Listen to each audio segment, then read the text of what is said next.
Aujourd'hui, nous allons parler de la communication, et quoi de plus simple pour comprendre la communication que de faire un parallèle avec le feu de circulation. Et oui, le feu de circulation, vous le connaissez bien, rouge, jaune, vert. Quand il est au rouge, que se passe-t-il? Tout s'arrête. Quand le feu passe au jaune, on est dans l'incertitude, j'y vais pas. Et enfin, quand le feu est vert, ça roule. Tout se passe bien. Eh bien, ces trois couleurs, on les trouve également dans la communication entre les êtres humains. Rouge, tout s'arrête. Eh bien, chez les êtres humains, c'est la même chose. Quels sont les mots rouges en français que l'on connaît bien qui bloquent complètement une conversation?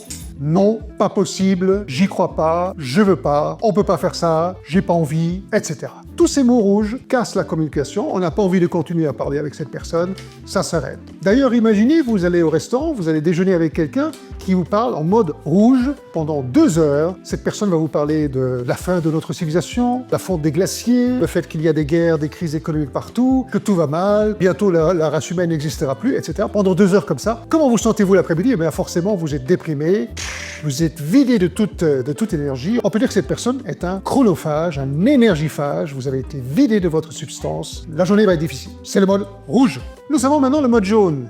Qu'est-ce que le mode jaune? Eh bien, c'est l'incertitude, c'est cette situation entre le rouge et le vert, où on ne sait pas s'il faut y aller ou pas y aller. Les mots français dans la couleur jaune, typique, c'est peut-être, on verra, on se rappelle, je vais réfléchir, pourquoi pas. Tous ces mots n'apportent rien finalement, c'est de la non-communication. On ne sait pas où on en est, pourquoi même parler en mode jaune? Vert, rouge, c'est intéressant, mais jaune, ça sert à rien. En fait, c'est le pire mode de communication, c'est l'incertitude. Prenons un exemple très simple, vous êtes dans l'avion et vous êtes bien assis, attaché avec votre ceinture de sécurité. L'avion va atterrir et le pilote vous annonce « Je vais maintenant essayer de poser l'avion sur la piste numéro 2 ». Comment vous sentez-vous?